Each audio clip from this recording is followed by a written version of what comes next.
The studies of art, literature, and culture, which are often just called the humanities, are in crisis. I just learned this week that Bucknell University has decided to shut down its press, which was a huge, well-respected university press that furthered knowledge in the fields of psychology, economics, 18th century literary studies, and this is just one of the many defundings of the humanities that are occurring across the nation at the hands of universities themselves. And it's not just the universities that are killing the humanities. The government is also doing it with recent defundings. Closer to home, to friends of this YouTube channel, is the Emily Dickinson Museum, which recently lost their grant which supported making the Dickinson family papers available and digitized. The Institute of Museum and Library Services, which is a federal agency, decided to terminate that grant, which was actually pretty small as grants go, $117,000.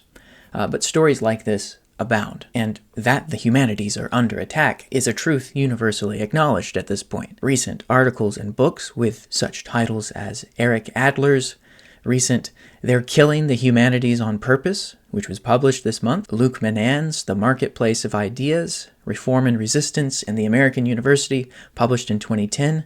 You have James Engell's and Anthony Dangerfield's Saving Higher Education in the Age of Money in 2005, Anthony Kronman's Education's End, Why Our Colleges and Universities Have Given Up on the Meaning of Life, published in 2004, John Ellis's Literature Lost in 1997, and Bill Redding's The University in Ruins, published in 1996, are among the many cultural critiques that address the embattled life of the humanities within the universities. And these books and others should sufficiently show that professors and graduate students are not to blame here. This is largely the fault of the academic system and the wealthy who are gaining control of these systems. As Adler suggests in his recent article linked below, the problem has its roots in the late 19th century. This is when U.S. higher education shifted from small classical colleges to research universities. This is when universities began to abandon the Renaissance model of education and deliberately sidelined the humanities in favor of technical specialization. The structural design of the modern university has kept the humanities marginalized ever since. And this makes no sense because the humanities are pretty cost-effective to have in a university. There's no expensive lab or data sets that come that's very low overhead, and in some cases the humanities pay for themselves, yet they are treated as expendable. And I'd like to suggest another reason why this is happening, in addition to what Adler's article beautifully lays out, and that is that the academy, which once served as the trust of public knowledge, a lighthouse illuminating the darkness of ignorance and guiding others to paths of wisdom, paths long trod by others, now serves as a tower corrupted from within by its own insularity and pursuit of profit,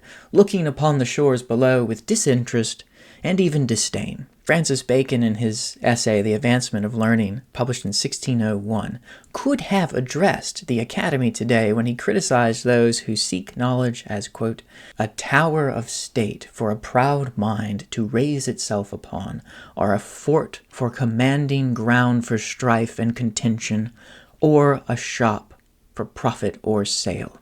And the American Academy in the age of money has become such a tower, fortress, and shop. In the absence of generosity towards the public, there have risen up several non-academics, podcasters, Substack writers, YouTubers, just literature aficionados, to light the fires that the Academy has allowed to cool. The work they do amidst their daily lives of average jobs and raising families puts to shame the industry of the Academy, which with one hand rewards the pedantry of over-specialization and insularity, and with the other bolts the doors against those who knock from the outside. Like many academics, I have dedicated my life to the ideal of the Academy. This ideal I've described as the trust of public good.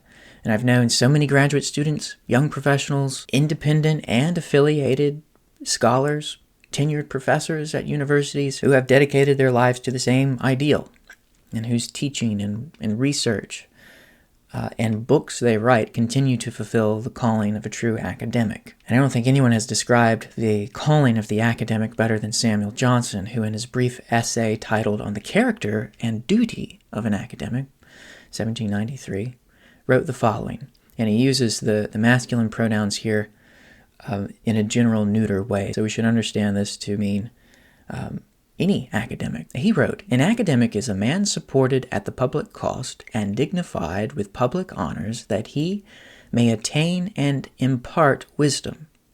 He is maintained by the public that he may study at leisure. He is dignified with honors that he may teach with weight. The great duty, therefore, of the academic is diligence of inquiry, in liberality of communication. Of him that is appointed to teach, the first business is to learn. An unintermitted attendance to reading must qualify him to be heard with profit.